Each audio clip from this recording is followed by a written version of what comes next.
Good morning, class. Today we're going to talk about oncology, and we're going to be talking about the general cancer care and management. You all know that this is my specialty, so I'm very passionate about it. Anything that you want to know about oncology, I'll be more than happy to help you all with that. We will talk about the different manifestations of cancer. We'll be talking about the different types of cancer as well as pediatric considerations.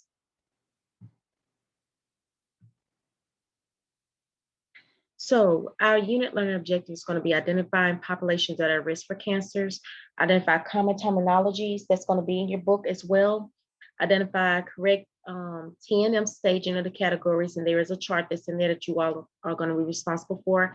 And I did tell you all that in the PowerPoints later on. We're going to formulate different nursing interventions related to specific stages of cancer, just knowing how to take care of the patients when they're first being diagnosed, and help them through that transition, through that period of time. We're going to apply the use of different surgery, radiation, chemotherapy, biological therapies to our patients, because certain populations cannot take certain types of drugs based on their age, if they have any other autoimmune disorders that will cause them to get the different type of chemos that we need. So sometimes the doctor may do different palliative care for those type of patients. We're going to identify nutritional needs for the patient with cancers across the lifespan. With that, we're going to talk about the eating and the diet and what's important. You all have always heard me tell you that the most important thing to know if your patient is eating, we're going to always look at that albumin level with the labs. So that's one of the things that we're going to be looking at. We're going to identify pharmacological and non-pharmacological therapies and treatment for our cancer patients. We're going to interpret the different objective and subjective data that we need to be able to formulate in order to take care of the patient, exactly what we see versus what the patient is telling us, to identify the different complications, the disease process, that's trying to help them be able to tolerate the treatments without any problems. We're going to develop different nursing diagnoses for our cancer patients. There's going to be a plethora of those to do for them. Just the main parts off the just top of my head is going to be nutrition, self-identity, especially if those patients have to have different type of surgeries and they have to have different parts of their bodies removed, such as like they have to have breast cancer, or they have lung cancer, or if they have colon cancer, where maybe they have to have a colon resection, have to have a colostomy placed, or bladder cancer, where they have to have an ileostomy placed. So we're going to be looking at all of that, the different management that we can help them to kind of transition through from the beginning all the way down to hospice if it gets to that point, and to identify psychological and supportive interventions for our patients, the survivors, and especially the family members. The family members, they really go through and they try to be strong for the patient, and the patient sometimes try to be strong for the family. So you have to be there for the family as well as for the patient. And we're going to make sure that we collaborate with everybody in order to do what's best for our patient. All right, so did you watch your ATI videos? If you did not, you need to go back and do that.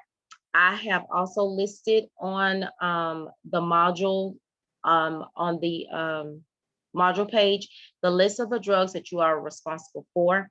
And I've already given you a drug card, so you need to make sure you study those, because we will be tested on those. The ones that's going to go to the oncology floor with me, we will see a couple of those chemotherapies, and just knowing what they do to the patient body-wise and spiritual-wise is something that we're going to really get into, okay? So make sure you go back and look at your ATIs, look at your Pharm Easy. I've already given you all your Pharm Easy, so you don't have to go back and just try to figure out what you need to do, because I already printed it out for you. All you have to do is print it out and study it, okay?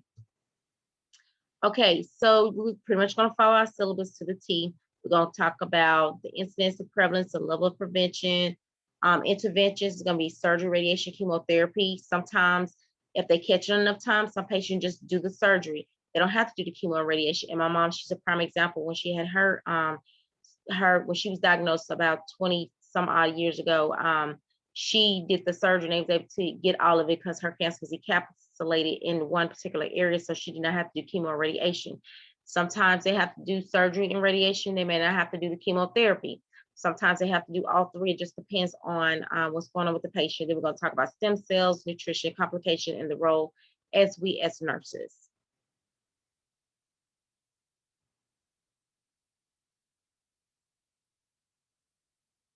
Okay.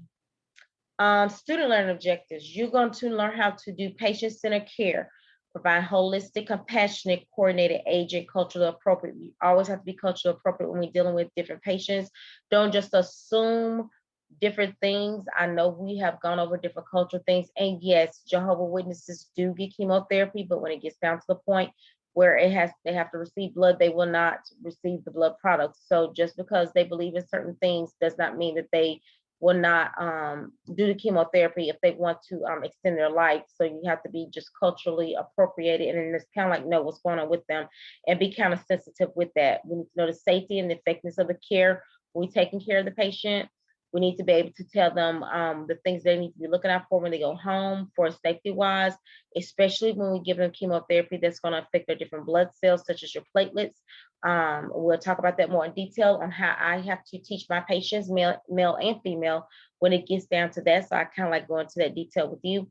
And professionalism. You always want to stay professional when you're talking to these patients.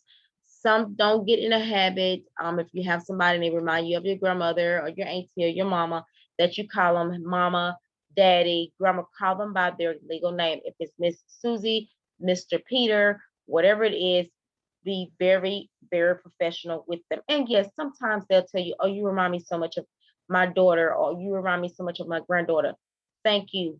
Yes, ma'am, but you still address them by their given name. We have to still stay professional at all times when we're dealing with our patients. All right, so some early warning signs that we look at is going to be changes in the bowel and the bladder. If it's any kind of lesion that does not heal, and we kind of like talked about that when we was when I went over in this the skin for the lecture on that. I told you about the different types of lesions and moles, and I kind of like gave y'all the example of myself when I had a mole that was on my belly that remained flat, and then over the years it got kind of raised and started to bleed a little bit. And when I had surgery, they removed it, and they did go ahead and test it because it wasn't looking the same that my PCP was kind of concerned about, and it was malignant, but I had that removed, so I didn't have any issues with that. Unexplained weight loss, fever, bleeding, or discharge, thickening or lumps in the breast or elsewhere, problems with indigestion or just difficulty swallowing all of a sudden, obvious changes in their skin, such as warts and the moles, and a nagging, pain, cough, or persistent hoarseness.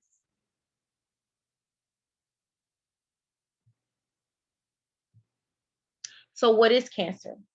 You can see how brilliant cancer is. It can cloak itself to prevent from being detected. That means that it can hide itself among different diseases. It can present itself as being something else, but most of the time when doctors, they could be treating it for something else. I give an example like a patient, they could be treating them for like strep throat because it can be manifest as that, and it goes on and on and on and being detective, and the patient is constantly going on and on taking medication for strep throat. Then eventually they start to run other different tests, and then they find out that the patient has esophageal cancer. So it can present itself as being one disease, and then after and over time, after they've treated it and it has not resolved for what they think it is, and they start to run different tests, and about that time we may be looking at stage 2, 3, or 4 of this cancer because it's been long ongoing. It can reinvent itself. It can also become resistant. It can attack and not respond to different treatments. It can combine with other things to gain an entryway into other things. So you need to know the basis of how the cancers develop and how it grows and how it spreads. I'm going to briefly, kind of like tell you about it. And the ones I'm going to kind of test you on, we'll kind of like go over in everything. So cancer is like an enemy. It can enter the body at any given time.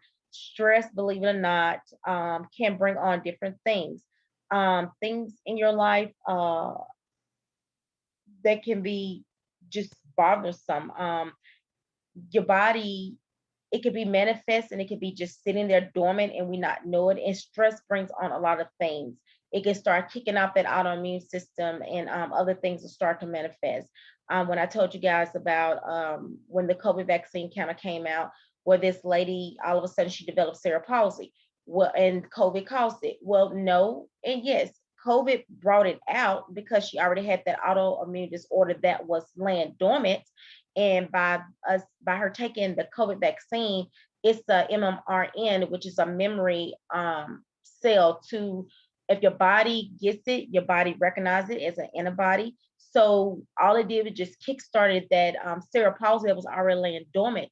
So yeah, it didn't necessarily cause it, it just brought it to fruition. It just brought it to it. So the COVID didn't cause the cerebral palsy. The cerebral palsy was already there, and the vaccine just made it come into fruition and just come out. Okay.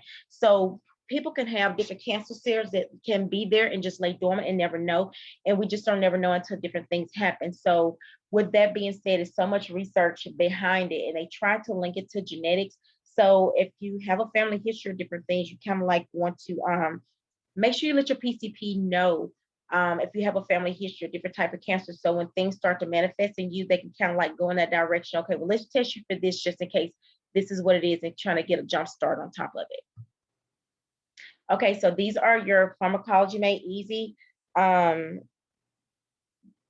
drugs that we're going to be talking about throughout the lecture. These are the drugs that I give all the time, and I will kind of like go over it. Cisplatin is going to be one. It's very hard on the kidneys and the liver, and you have to make sure that our patients stay hydrated all the time. But I've given you your prototype, so you'll have all your lists and everything. So when I grade a test you on these drugs, you'll already know because I've already given you the information, so I can give you a scenario or whatever it is and tell you about the drug, and then you should be able to tell me what side effects or patient teaching that we need to be teaching our patient about the drug when they go home on it. So these are all your drugs. Like I said, I've listed all of them for you, so you don't have to go hunt them in ATI. All you need to do is print them off the module and study them. Okay, so pathophysiological things of cancer. We're going to read through the information, including the different patterns and characteristics of malignant cells, the invasion, when it metastasizes. And metastasize means that it goes from one area to another. For example, like if your patient has breast cancer and they're in remission, and if it comes back, it can come back and be in the lungs because the breast is right there close to the lungs. They can have breast cancer. It metastasizes to the lungs, metastasizes to the kidneys, to the liver. So that's what metastasis means. It means it spreads outside from the original origin of what it is. So if they've had breast cancer and they have lung cancer later on, their primary diagnosis is always going to be breast cancer because that's what was first. Their secondary cancer is going to be lung. So yes, they may be in remission from their breast, and now they have lung, but lung is going to be secondary to the breast because they have the breast cancer first. Okay. Carcinogens, different things that can cause it, especially with a patient with lung cancer. Some things be like tobacco, vaping, any kind of smoke, asbestos, mesothelioma, any of those things that work-related carcinogen things. When patient has colon cancer, believe it or not, they tell you we down south, we love to eat barbecue. That's like one of our things.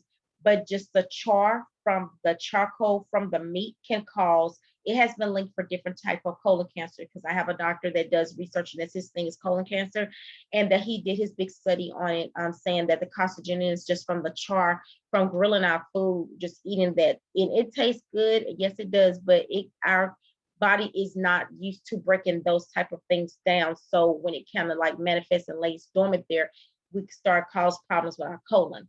And then the role of the immune system. We're going to talk about the understanding concepts of the crucial and understanding the treatments, why certain doctors treat the patients for different things. Unless you specialize in oncology, you really get the depths of it. I'm just gonna give you a broad basis of it. I know some of you all said you want to do oncology. And like I said, if you want to further your learning in it, and that's something you want to do when you graduate and you want to become an oncology nurse, I'll be more than welcome to help you with that. Some other information that we may view and some is new. So the main thing is that we need to know that cancer is very smart, and it can be very, very aggressive if it's not caught in enough time because it can move very, very quickly. We're going to note how some certain medications can treat it, and then sometimes it does not, and then basically have to pretty much put our patients on palliative care because the cancer has run rapid in the body, and we can't get a hold of it and do what we need to do in order to treat the patient, to give them a longer life. So what are we going to talk about today? What is cancer? We're going to talk about the prevalence of it, how cancer grows, how it spreads, if it's benign and when it's malignant. Benign means that it's non-cancerous people can have benign cancer all the time. That means that it's not harmful. When it becomes malignant, means that it's harmful, that it can spread to the different lymph nodes, it can spread throughout your blood system and cause other problems. So we're gonna know, you need to know the difference between benign and malignant, because you have a lot of people that have benign breast cancer. The doctors are just gonna watch it to make sure that it does not turn malignant. That means that some women can have different calcifications in their breasts. Some women can have different areas on their ovaries or on their uterus. Some men can have some areas on their prostate that could be benign, and the doctors may decide to remove it or they may watch it. So it just depends on your physician and pretty much what you want to do for your life. But just know it's your life. Just know if it's benign and you have a higher chance of it turning malignant because if you have a high family history, then it's within your right to tell the surgeon, I want this removed. I don't want you to watch it. I want you to remove it. What can you do to prevent the cancer? Preventative measures, how we need to monitor it. We're going to walk through the steps when women with breast cancer and when men with testicular cancer, when they need to check themselves. And if you have not been checking yourself, this is a good time to do so, both men and women. Medications such as chemotherapy, radiation, hormone therapy, and a nurse's role, of course, in management. All right, so cancer overview. The term cancer is used to describe many disease processes with the common characteristics of uncontrolled cell growth. So you think about cancer, it's an uncontrolled cell growth. It's very invasive. It can be metastasized. It can go into intercellular genetic changes. That means that it can mutate itself and go into something else. And that's what, like I was giving you all the example when the patient had breast cancer and she was in remission, or he was in remission, because yes, men can have breast cancer if they have a first relative, such as a sister, a mom, or a aunt, grandmother, mother, aunt, which the aunt has to be the mother's sister in order to have breast cancer. And I have treated at least 3 men out of my lifetime of being an oncology nurse that had breast cancer. That's because they had a first degree relative. One of my patients had a grandmother on the mom side that had breast cancer. My other patient had a sister, and my third patient, his mom was had breast cancer, and she had the triple negative, and he had triple negative too. So we'll kind of like talk about those. So he had a more aggressive type of cancer. So his chemo was a little bit more in depth, like would be for a woman, just because his mom had triple negative. So oncology, what is it? Is the study of cancer and the treatments. The different drugs that we use, it is cytotoxic drugs and is used to kill. So when we give our patient these chemo, and I always tell my patient, I'm giving you this chemotherapy, it does not know where the cancer is, because it kills everything. All it knows, it needs to kill and to destroy. So with that being said, when I educate my patients, yes, you may have breast cancer, but yes, the chemo is going to affect your kidneys. Yes, the chemo is going to affect your lungs. Yes, the chemo is going to affect your liver. It's going to affect your blood count, like your red blood cells, your white counts, and your platelets. Those are the things, because it does not know where the cancer is. It just knows it needs to kill and to destroy, and we need to get it out your system. So with that being said, when we give the patients chemotherapy, whatever the chemo destroys, we have something that's going to come back to fix it. And those are going to be some of the drugs that we're going to talk about that I gave you guys on that list. Chemotherapy is the major treatment in order to treat the cancer, along with surgery and radiation.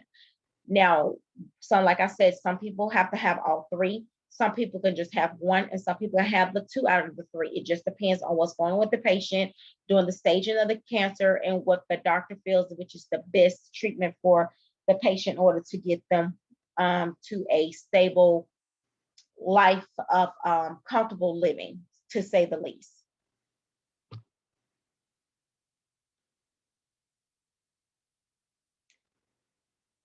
Okay, so let's talk about some epidemiology of 2020. So as of 2020, it was estimated that we had over 1.8 million new cases of cancer that was diagnosed in the United States, and over that amount of cancer deaths, and I'm sorry, that's a typo, I was typing fast, from the disease, okay? So we had over 1.8 million people that were diagnosed just out of 2020. Just out of 2020, that's how many people we had diagnosed with cancer. And those are the total amount of deaths that we had in 2020. And the most common types are going to be your breast, your lung, and your bronchus, which is going to be your esophageal, prostate, colorectal, melanoma, and I don't know why I put breast on there twice for some reason, but breast is going to be your top one with the women, and with men, it's going to be mostly lung, percentage wise. For its rates higher than those greater than 65 years of age, African American men tend to have the higher rates versus others in age, and smoking is next in line. So lung cancer still accounts for almost 1/4 of all the cancer deaths, more than breast cancer, prostate, or even colorectal cancer. The reason why lung is the top killer is because we cannot get people to stop smoking.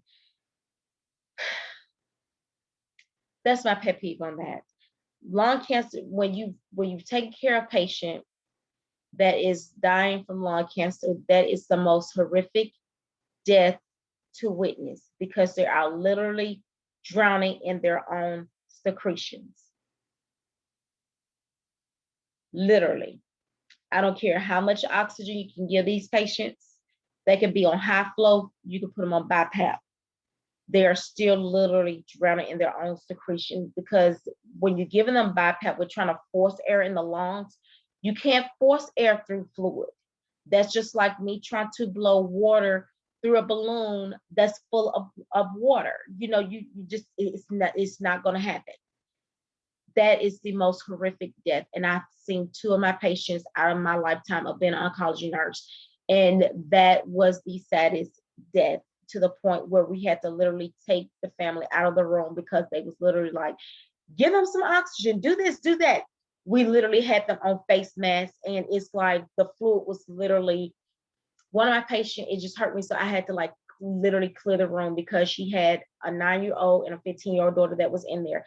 And I had to like pull the husband to the side and say, can you take your daughters out? Because I do not want them to remember their mom like that. And he agreed, and he took his girls out, and we had the ones that have gone to clinicals with me know that we have a room for the patients. And he just took his girls down there. He took his mother-in-law down there, because the mother-in-law was kind of up in age, and his mom and everything. And he came back, and he stayed there with his wife till she passed. And I stayed there with him. And literally, we had the oxygen on her, that the fluid and stuff was literally coming out of her nose, out of her eyes, out of her mouth, because we're constantly trying to force air through something. And it was a horrific, it was really bad, to the point his wife was already DNR, and he said, Alicia, turn the oxygen off, because he just could not see him. And his wife was pretty much, she was gone or whatever, she still had the heart. And when we turned the oxygen off, within like 15 minutes, she passed away. So myself and 2 other nurses, we got her cleaned up, we fixed her, we gave her a good bath. And yes, you have to do postpartum care to these patients. You have to make them presentable. We fixed the bed, we took all the dirty linen out, we took all of everything that made the room just look like we had just was in there working on her. We made the room as nice as possible. So when those girls came back, and he had a son that was 2 years old that his sister brought up there after the mom passed. And it was like, it was something, because you have a 2-year-old baby that climbs up in the bed with his mom when his dad put him there, and he's just stroking his mama hair and saying, Mama is sleeping now. That's just something, and it takes a strong person to be able to take care of these patients. You can't cry with the patients. You can't cry with the family. That's something you just cannot do. And yes, it is hard. If you feel like that you're going to be crying and the family's going to console you, then oncology is not for you. Okay. You can't take it home with you. If you need to just get yourself together, because yes, you can't be heartless, but you have to be able to take care of them. And yes, I have cried for my patients, but I've cried away from them. I've gone to the bathroom and cried, got out my system, got myself together, and went back, because I need to be strong for them, because I'm human. But I just knew I just could not break down in the room with them. But that was the most heartfelt, to just have this baby, and for him to like hug on his mom and saying, you're with God now. But I think that was kind of like preparing him that, but they, when it got down to when all this was going on, they didn't let him see it, because him being 2 years old, he needed to be able to know what mommy looked like before all of this. Okay. But just know lung cancer is going to still be the top killer out of all the different cancers, just because of the smoking. And the craziest thing was, this patient was not a smoker. She worked in a old building back up north, because they was from up north, like Michigan somewhere, and they had moved back down south. And the building that she worked in had asbestos in it. And she had worked for this company for like a little bit over, she had to be about like in her mid-40s. So this was like about 2-3 years ago. And she had worked there for this company as an intern when she was in high school. So from the time from an intern, high schoolish, to like maybe she had been there with that company, like just in and out working for them, like a little bit over 20 some plus years. So just working in that, all of that. And so that's where her inflammation from her lung is pretty much just where it came from. Okay. All right. Next slide. We're going to look at the cancer cases in 2020. So you're going to look at the males versus the females, and yes, females are higher on the chart. Reason being, we have more stored fat than men. That's just because we bear babies, so that plays a big part of it in it too. So when we're looking at who is risk for it, cancer usually develops in older people. 80% of all cancers in the United States are diagnosed in people greater than 55 years of age or older, for some reason, for different types of cancer. But we do have, I actually had a baby that was, how old was this baby? 16 years old, because it was 3 years ago. And she had uterine cancer at 16 years old. She had a strong family history of cancer. How they found out was that the baby started having some abnormal bleeding, and the doctor went in and they thought she had endometriosis or whatever like that, because that's kind of common. But when they went in, they did the biopsy, they found out the baby had uterine cancer. So she was my youngest patient at 16 years old. Okay. So certain behaviors also increase the risk, such as smoking, having excess body weight, and drinking alcohol. In the United States, an estimate of 40 out of 100 men and 39 out of 100 women will develop cancer during a lifetime. So you can see that on table 6 that's in your book. These estimates are based on the cancer occurrence in the general population and may occur in different individuals because of different exposure, like I said, such as smoking, if they have a family history, or any kind of genetic susceptibility. For many other types of cancers, risk is high in families. So if you have a very high family risk of different kind of cancers, it's very important that you know that, and you need to make sure that you write this down and let your PCP know. So when you start exhibiting different things, they know which type of test they need to do for you. This is also thought to be the result of primarily from different kind of inheritance from genetic variants that confer to low to moderate risk, and different exposure, different lifestyles. Because we like to hang out, we like to drink, we like to be social people. So you just have to be mindful of the different things that you do and the type of people that you hang around. And if you just pretty much care about your life, on the things you like to do. Now, some people like to have occasional drink, that's just them. But you have to be careful with that, because you can turn around and you can damage your pancreas, because your pancreas kind of like filters out different things, because your pancreas is, you all will learn more about that when you get with Miss Manning. She'll tell you the function of the pancreas and what it does, and the different things can, when people end up getting pancreatic cancer. If you look on it, pancreatic cancer is like 3% being diagnosed. However, it's a low percentage, but guess what? When they find pancreatic cancer, you're already in stage 4. You're already in stage 4 of it. When patients start having pancreatic attacks, a lot of doctors will change your diet. They start looking at the labs. So like if their liver enzymes are really, really elevated, the ALST and the AST are really elevated, they start looking at that for us, because your liver and your pancreas kind of like work hand in hand. Your pancreas pretty much sits over behind your liver and your spleen. So that's another reason why people they're kind of sometimes associated with a gallbladder attack, because all your gallbladders kind of sitting there. And they start like trying to tweak people's diets and don't do this, don't eat this. But when you're constantly having these attacks, That's normally when, if you have a really good PCP, they're going to go ahead and they're going to refer you to a hematologist, an oncologist, kind of like do different blood work, because certain doctors don't know the different type of labs to draw on you. So if you start having these different attacks all the time, reoccurrence, and they need to kind of like outsource you out to different people. Okay, very, very important. So for example, if your relative, like I said, is at risk for breast cancer among the women and men and women, I kind of like told you, that your chances of getting it is higher. And I kind of like told you about my patients that were men that had the breast cancer, and kind of like I gave you an example, my little lady that had the lung cancer, and like she had it because from the asbestos. I have had patients that have had lung cancers that were women also, that were not smokers, but they got it because they got it from secondhand smoke from, guess who? Their husband. And I have this one patient, she's pretty much is in remission with her lung cancer. They had to go and they had to remove like 1/4 of her right lung. And she, every time she got chemo, she was always so bitter, not towards us. She was never nasty to us because she knew we was there to take care of her, but she was so bitter and angry at her husband because she knew that he was the culprit of giving her the cancer, that every time he would like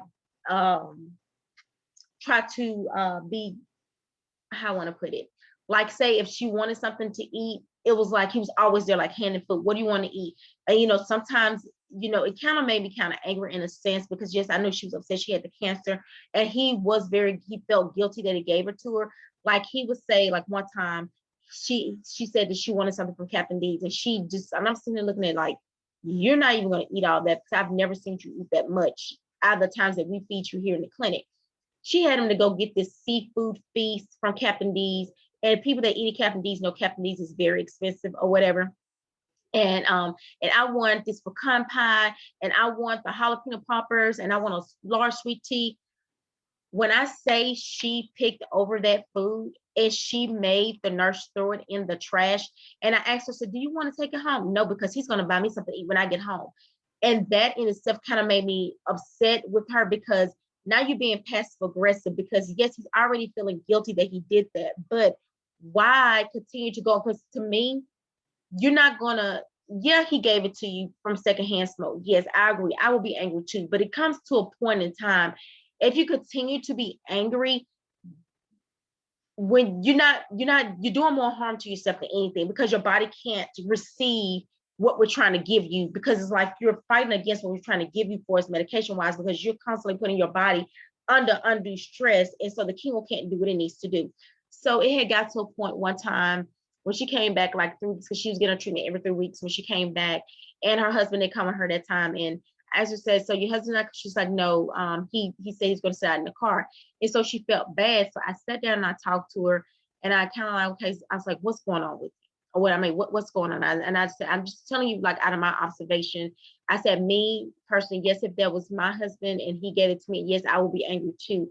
I said, "But it comes to a point." I said, "You guys been married for like almost over 40 some plus years." And I said, "I can see it in his eyes, in his just mannerism. When he's here, he feels so guilty that he did this to you. So why are you doing these things to him? And it's really hurting you." And she started crying. She's like, "Alicia, I really don't know. I really don't know." She said, "I know in my heart," she said, "I've forgiven him, but it's like another part of me, I just feel so angry." And I said, "Okay, who do you need to talk to? Do you want to talk to our clinical psychologist? Do you want to talk to our pastor?" She said, "Yes, I need to talk to both." So when I got my pastor, our pastor, that, because we have chaplains that's at the church, I mean, that's at Baptist, I had him to come up and talk to her, had the psychologist to come up and talk to her. And it took like 5 sessions with them for her to forgive herself for doing her husband the way that she was doing it. Because, and I think she kind of felt guilty because he ended up getting sick, and her husband ended up passing. And so she just had so much regret, because she felt like she was the reason why he died, because he felt so guilty that he gave her this cancer from the secondhand smoke of him smoking all those years. And I'm saying that to say this: if you have family members that's like that, um,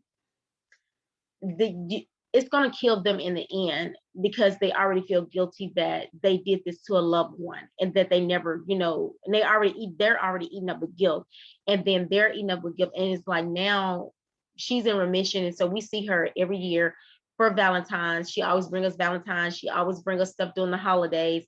And to just see her, I could tell a difference in her. But they do have girls, and one of her girls did come down last year right before COVID got kind of bad, and moved her to California with her. So she sent us a card over the Christmas holidays, and she says she feels so much better. She's talking to a psychiatrist that's there to kind of like get her through what she did, because she's trying to move through past the guilt that's saying that she felt like she killed her husband, because she made him feel so guilty for giving her this cancer. But it is what it is. Our life is always written out before we even know. And sometimes we can prevent different things from happening, but if things happen, we just have to move past taking in strides and know that God is going to continue to lead us, either way. We just have to have faith in that. Okay. So let's talk about these normal cells. What are they? All right, normal cells, they're for growth and repair. They are with us between birth, and these cells, they divide into different daughter cells. This cycle evolves orderly into stages of growth, as well as its proteins, DNA, and the RNA synthesis. So let's talk about this RNA synthesis. Remember when we was talking about the nurse that ended up with cerebral palsy from taking the COVID vaccine? Remember, it's made up with mRNA cells. So it's a memory RNA cell. So our body automatically produces it. Okay. So who's to say on this DNA and this RNA cell synthesis that her body already had, that cerebral palsy was already laying dormant already in her DNA, like I said. And when they gave her the mRNA from the COVID, all it did was just the body recognized it, being said, okay, this is something, I think I know what this is. I'm not for sure. Then her cerebral palsy came out. Okay. So it's like you guys have to go back and look at your A&P and your chemistry and your micro to kind of like know the synthesis of how our cells reproduce and how it works. Okay. The daughter cells, these are the cells that are in resting phase, and they have a specific appearance and function that's set at a lifespan. So with that being said, that cerebral palsy kind of lay dormant in her. And when she took that COVID didn't make her get cerebral palsy. It didn't cause that. That's why when these babies get these vaccines, you have a lot of people that are against their kids getting vaccines because they say that it causes these different things. It does not. Our body gets so many chromosomes from mama, so many chromosomes from daddy, and they make the baby. And if you have these recessive or because you have to have, both of them have to have the same trait in order for it to come out. So example, like sickle cell is a recessive trait. So mama has to carry the trait. Daddy has to carry the trait in order for the child to have full-blown sickle cell. So if mama have the trait for sickle cell and daddy does not, then the chances of that child getting sickle cell is least to none. Because remember, it's a recessive, so both has to have it. That's just like with Huntington's. Huntington's is a dominant. So that doesn't mean that mom and daddy has to have it. We don't have to take, but just one of them to have it. And normally it's the daddy that's going to carry the Huntington's trait in order for the daughter to get it. Okay. But that's we'll talk about that when you get in genetics with Miss Manny. But that's just kind of like letting you know how our cells work in our body. So with that being said, when we're born, they live, they do their job, then they die, then they do what they need to do all over again. Okay. All right, so let's get into these malignant cells. So when they're malignant, that means they've lost control of a normal genetic regulation. That means it has gone haywire. It was a normal cell at first, and then something happened, and then it started multiplying and start developing and start doing its own thing. So that means the malignant cell, it got loose out of its own adherence of their like cells, and it broke off independently, and it started making its own supply of blood source and its own symptoms, and start traveling and start attaching over here. Okay, I'm gonna attach over here to the lungs. I'm gonna attach over here to the liver. I'm gonna attach over here to the spleen. I'm gonna attach over here to the pancreas. So that's what it means when it metastasizes. It breaks off from where it was originally at. It started going to other areas, and it started to affect it, and that's when it's called metastasizing. It has broken off, and it's doing its own thing, and it's growing its own daughter cells. of outside of where it originally started. So like I said, if the patient had breast cancer and the breast cancer is in remission, they've done chemo, they've done radiation, but say they didn't have to do the surgery, okay? So 10 years, 5 years from now, the patient comes in, they do scans, and they see a spot on the lung. So now they have the lung cancer. So the spot on the lung is not new. It's not a new cell that's generated. It's a cell that is broken off from the breast, and it has metastasized to the lung because it's right there. The breast is right next door to the lung.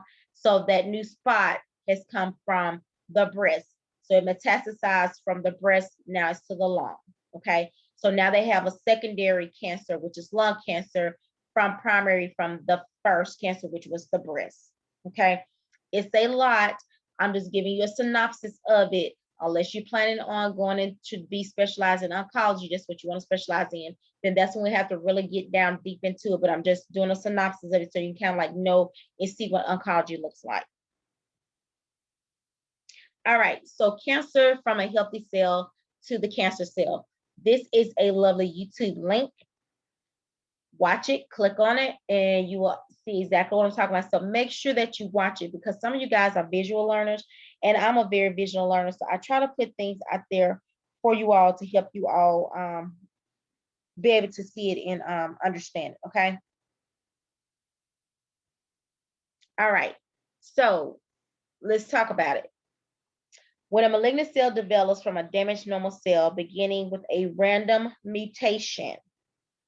What mutation means is changes in the genetic material. Usually our body defense or our immune system responds, and it tries to destroy the mutated cell of the DNA that is damaged. If the mutant cell evades the destruction by the immune system, additional mutation or adaptation occurs, and the cancer continues to grow. That means if our immune system kicks in and it tries to kill it and it cannot kill it. So it got down to the first mutation. Okay, I got a hold on it. I know what it is. All right, so that mutation broke down to a second mutation. And the immune system's like, oh, no, okay, what's going on? Let me jump on this again. So it jumps on it again, okay? So it thinks it got a hold on it. So why it's got a hold on it, our immune system is trying to recognize it. And so it starts to mutate again. Now we got a third mutation of it. Then we got a fourth mutation of it. So by this time, our immune system is overkicked in because it's trying to get rid of whatever it thinks that it is. And now you have your malignant cells, because now it has overpowered our immune system, and our immune system cannot keep up with what's going on. And so that's when we have the malignancies that's going on, okay? All right, so we're looking at the characteristics of malignant cells. Like I told you, it's the overgrowth. So normally you want it to be, if it's a benign, a normal cell, it's just going to be a normal shape, a normal circle, a normal square, a normal rectangle. When it becomes malignant, you're going to start seeing clumps in it. It's going to be irregular shape. It's going to start having bumps and humps and everything. It's going to start not looking like the original state of what it was. So some are just uncontrolled growth and some don't spread, but some do. So when it does, it can invade different organs, like I said, and when it gets down to the blood system, then that's when we have problems. So if you look at these examples of a normal cell, you're seeing what it looks like here at the bottom. And now you're looking at it when it becomes abnormal and becomes cancerous. You see how it's broken off from that main cell, and it's gone haywire and it's doing its own thing. So it means it has its own nucleus. So right here where you see the bright red part, that's the nucleus. That means that's the feeding source of it. And so what it's doing is supplying, the malignant cell requires more glucose, oxygen, and it can deplete the body's stores of its nutrient. That means it's going to start pulling. And that's normally when our patients start to feel sick. It's like, I just started feeling funny all of a sudden. I felt fine today. I felt fine last week. And then it's like, I woke up and it's like, I couldn't breathe. But like something was sitting in my chest. That's normally when it exhibits, when they start having issues, when they cannot breathe, they're having chest pains, or they're having something that's going on. Okay. An example of that is going to be the PSA, and the PSA is going to be with our men, and it's normally going to be with the prostate, okay? And we give them the Lupron injection, and I've given you all the the farm made easy on it, on who gets it and why we give it. And we do give it to some women as a hormonal for their breasts. It has been FDA approved as a couple of years ago to give Lupron, but some oncologies don't do that for hormonal for women. I only have two that I work with that do it because they are really, really big on research, and that's about it. The others will try to do the other hormonal replacement for our breast cancer women. All right, so let's look at it. Our lymph and our blood are the key mechanism by which the cancer cells spread. Lymphatic spread is the most common mechanism of metastasis. Tumor emboli enter the lymph by way of by the fluid that's in our body, and is direct invasion of the tumors through the lymph system. So you have to look at our lymph system. So by our blood carries everything through our body.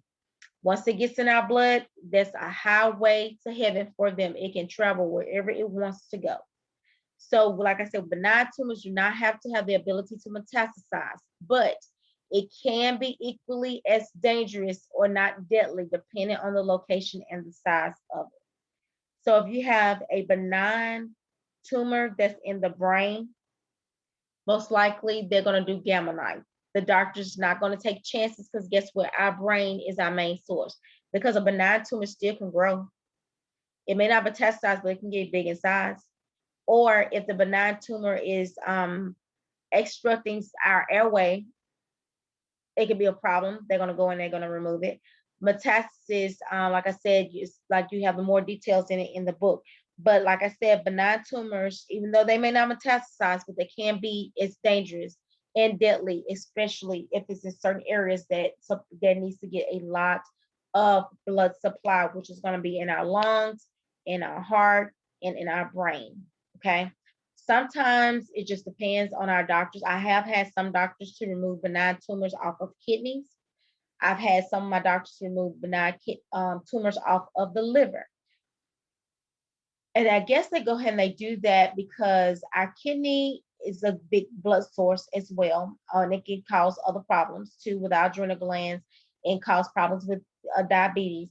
And our liver is a big source because it filters a lot of things off. Now, it depends on where it is on the liver, if they remove it or not.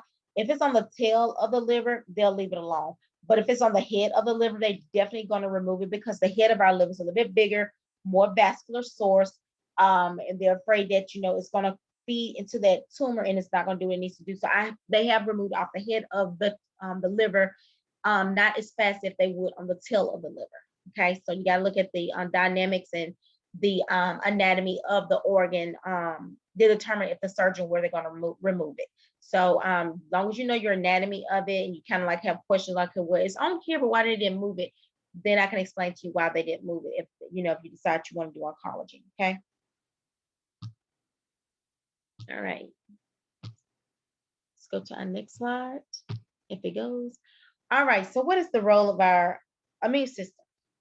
It's not uncommon to develop malignant cells. Our immune system usually is able to attack things that are mutant. So with anything, with our vaccines, any kind of vaccines we take, our immune system is always going to kick in because they want to be able to recognize what that process is. So if you get it again, they can shut it down. That's just like when you make sure your kids get vaccinated. They give them the MMR, the measles, mumps, and rubella. They give them the DTaP. They give them all of these vaccines so their body can start to build up immune response. Now, some of you all, when you all started nursing school, you all should have went back and got a titer, a varicella titer, and that was to see if you was immune to chickenpox. And if your titer wasn't, if your numbers wasn't as high as they needed to be, then they would have given you another booster for that one. But if your titer was within range, then that means if you come exposed to somebody with shingles or somebody with chickenpox, you had enough antibodies that was going to be able to fight it off, so you would not be, you wouldn't be susceptible of catching it. So that's the whole purpose of our immune system. Our immune system is very, very important. Patients that are immunocompromised are at greater risk for developing cancer. Who are those? Our patient with AIDS, our patients that have lupus, because their immune system can be broken down. Our patients with sickle cell, their immune compromised as well. Anything that can affect their immune system that can make it very weak, they are at susceptible to develop. They are at greatest risk of developing cancer. So just know if they have any kind of autoimmune disorder, they are at greater risk out of anybody, that's including the ones with genetics, in order to catch cancer.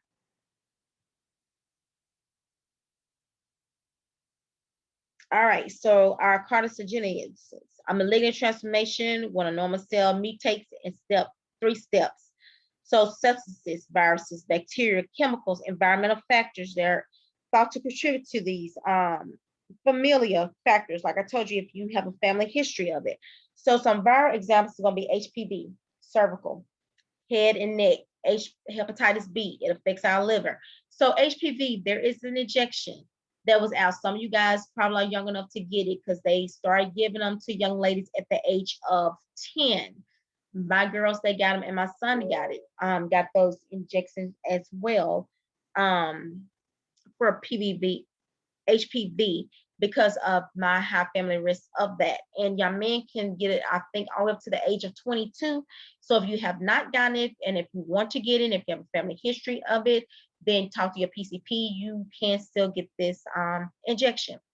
You have your hepatitis B that affects your liver, your Epstein-Barr, which is your EPV, it's a type of lymphoma, your sarcoma. These are going to be seen in your patients with AIDS. It's a type of herpes virus. Then you have your H. pylori, and those are some things with your stomach cancer. Okay, people can have H. pylori and not even know it.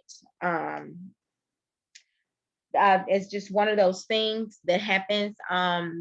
When I got ready to have surgery, found out I had H. pylori or whatever, because they went in and did an EGD, so I had to take this medication. Now, with that being said, with H. pylori, you have to be on a protein pump inhibitor, and you have to be on 2 antibiotics. So when I called this nurse back and I said, hey, I need to be on 2 antibiotics in this protein. Oh, no, the doctor. I said, no, I think I need to be on 2 antibiotics and this protein pump inhibitor. She was like, no, the doctor. I said, okay, I'm telling you. I know that went on for like 10 minutes. Like I said, I don't let anybody know that I'm a nurse at all, because my thing is, if this is your specialty in GI, you should know that I'm supposed to be on this. If the doctor mistakenly did not write out this order, well, the doctor did, because he had already talked about it. He had already told me what 2 antibiotics I was going to be on and who he's going to call into. So I said, well, let me call my other pharmacy to see, did they e-scribe it over there? Well, called over there, no prescription. So I'm calling back like, I really need to be on this. She's like, no, this all they said, you had a mild case. You only have to be on this one antibiotic. Fine, whatever. So I did it, did the medication, did the protein pump inhibitor, had my surgery, went back in 3 weeks to get follow-up to retest on the medication. And guess what? I still had H. pylori. So I had to take the 3 combo drug, which is a tetracycline. It's a sulfur drug, and something. It's the most nastiest drug you ever want to taste. And you have to take 3 tablets 3 times a day. 3 tablets, that's 9 tablets in a day. So when I got down to my 9th tablet, and it was making me sick on the stomach, because it's just that horrid, I had to call my doctor back. And I personally called him, because I took care of his patients or whatever like this. So I had his number in my cell phone, because I took care of his patients in the clinic. And I said, hey, this is the, he's like, Alicia, why are you on this medication? I wrote you out I said, I know you wrote a prescription out for 2 medicines, but your nurse did not call 2 antibiotics in. And so guess what? I'm stuck with this. He's like, okay, do not take any more of this medication. He told me what to take. We did the lactobacillus, because that was better on my stomach or whatever like that. And I did lactobacillus for 3 months for my gut, because I had only a mild case of it. And I went back and I saw him, and we retested me again, and my H. pylori was gone. But needs to say, know your body, know what you need to take. But yes, I was like 59 hot at this lady, because now I had to take this medicine. It was, so yeah, when you're doing your patient teaching, tell your patients, take your full course of medication. Do not skip a dose. Take all of it. Because if not, if you come back and you test positive, then you have to take this 3 combo drug. And you can even say, and my instructor said she had to take it, and it's the nastiest thing. I promise you, it's the nastiest medicine Everyone, it's because it's the tetracycline. When you belch, is you're tasting that medicine in your mouth, and oh my God, it makes you want to just throw up in your mouth. That's all I want to say. It's the nastiest thing. But H. pylori is one of those things called stomach cancer or what like that. So because I knew what H. pylori could cause, that's why I was very adamant about. I knew what I need to be on. But you could do the lactobacillus, and there's a lot of things you can take over the counter for H. pylori. We do teach our patients different foods they can take. Do yogurt like Activia. All it is that you're trying to get the good bacteria to start producing and not having an overactive of the bad bacteria in the gut. And I have GERD anyway, so I have an overactive of everything. So if you do Activia, or if you eat yogurt, things that have the good bacteria that your body needs, then that'll kind of like come back those things. So those are some of the things. Even when our patients be diagnosed with stomach cancer, we still give them good teaching and tell them to do the yogurt or whatever, or the Activia. Okay, then you have your teratogens, which are agents or substances caused by a malformation in the embryo. Okay. So Epstein-Barr virus, it's a very, very bad virus, and it can cause all different types of problems later in life. Okay.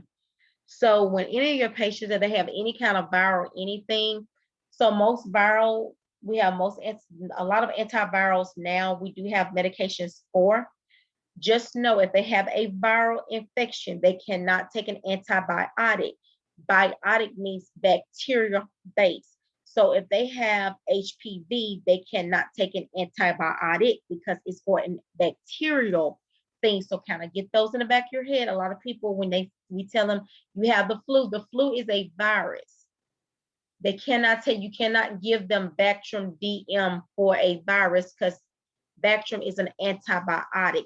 And when you start knowing the difference between what you can and cannot take, that's where the education piece kind of have to come about when you're teaching your patients. Because they think because they got a virus, they got to go home on a medication. A virus is something that your body has to work through on its own. So I've given you all these lovely pictures. You see this man in this black, one of my patients, he was a heavy tobacco user. And at his end stage of life, we ended up removing all of his left jaw, all the way down to the mandible of his lower jaw. So he only had like his complete face was completely sunk in. It was completely sunk in because he was a heavy tobacco user. He liked to have that tobacco like in the inside of his jaw. So if you are a dip smoker, if you like to dip, or you like snuff, or whatever it is that you like to keep on the inside of your jaw, just know this is what your mouth is going to look like eventually. Okay. All right, so let's talk about radiation exposure. We must protect ourselves at all times. You see this little clip that's on the person, on this nurse up here at the top. That's they have to wear that every time when they're dealing with the patient, and it lights up and it lets them know how much radiation exposure they have come about in a day, because it's only a certain amount they can have in a day. And if they have like a plethora of people that's coming in a day, once they meet their quota of patients, they cannot see any more patients. They can't have any more radiation exposure that day. So normally when at Baptist, we have about, I want to say 6 radiation nurses that do it. So if they have like 20 patients of the day, then they divide those patients up between those nurses so they all have equal amounts. So they one person won't have so much radiation exposure than the other. And then we have radiation techs.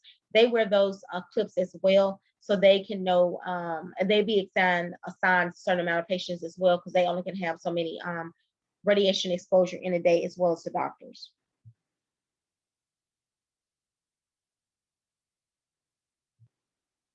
Okay, so let's talk about some known carcinogens. We're going to talk about tobacco. It's both physical and a chemical agent, and it's known as a carcinogen. So if you smoke it, guess what? It's going to be in your lungs. If you dip it, it's going to be in your mouth. So tobacco smoke accounts for at least about 30% of our cancer deaths in humans and 87% for its lung cancer deaths. It's associated with head, lung, neck, and esophageal cancer because, believe it or not, I've had some patients that even swallow the juice from the tobacco. And they say they try not to, but if they just got it in their mouth, then the saliva glands, you got to think about the saliva glands in our mouth is soaking down in that bloodstream, and they can go to the stomach, the pancreas, cervix, kidney, bladder, and whatever. So more than 4,000 chemicals are found in tobacco smoke. They're not going to tell you what's all in it. If you have formaldehyde that's in it, formaldehyde, we use that to embalm patients with. So it has different dyes, pesticides, it has tars in it, it has wood dust, and it has all these other things that that's in this tobacco. You don't even, because FDA tells them they have to put a certain amount on the back of the cigarettes and the tobacco that's in it. That's all. They only have to give, they're only obligated to put a certain percentage on the back. So they don't tell them what else. You can have cow manure, you can have in your mouth, you can have pig's guts or something. You don't know what's in none of this stuff. So just, if you're a smoker, if you dip, this is the best time for you to stop. Even if you vape, you need to stop, because there's things in the vape. And if you'd like to go to these little hookah bars where they smoke the stuff or whatever it is that they do or whatever, you don't know what's in none of that crap either. So you just need to stop. I mean, just don't do it. Just don't do it if you just value your life. Okay, the secrets they keep. So like I said, they don't have to tell you what's all in this stuff. So just look at this slide. This is from the Heart Foundation. And when we take care of our heart patients and our cancer patients, we I'm just gonna tell you, I put this in their thing just for them to see. I mean, sometimes it's just a wake-up call. And it's just, they have lead in it, nicotine, arsenic, acetone. These are all the things that's in cigarettes. So turpentine, pine tar, all of this stuff that's in this stuff that people are smoking, and they just don't know that what they're doing to their bodies. Okay. Guess what else that we found out based on it, what that can cause issues with cancer? The new suspect is the cell phone, believe it or not. I know that you don't want to hear this, but the cell phones give off a form of energy known as radio frequency waves. So the safety of the cell phone use has raised some concerns. The main concerns have been focused on whether the cell phones might increase the risk of brain tumors or other tumors in the head and the neck. And these areas are the closest to where the phone is usually held while talking or listening on the call.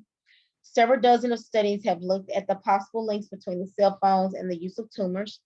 These studies have had mixed results. Some studies have found that a possible link between the cell phones and the use of brain tumors, while others have not.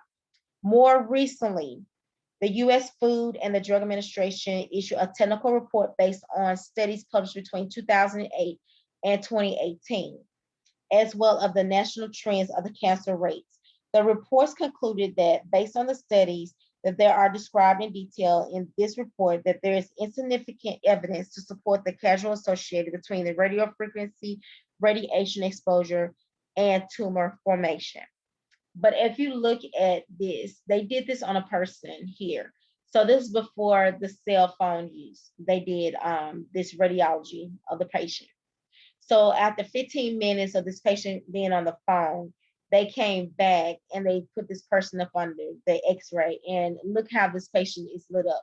This person is lit up like a Christmas tree.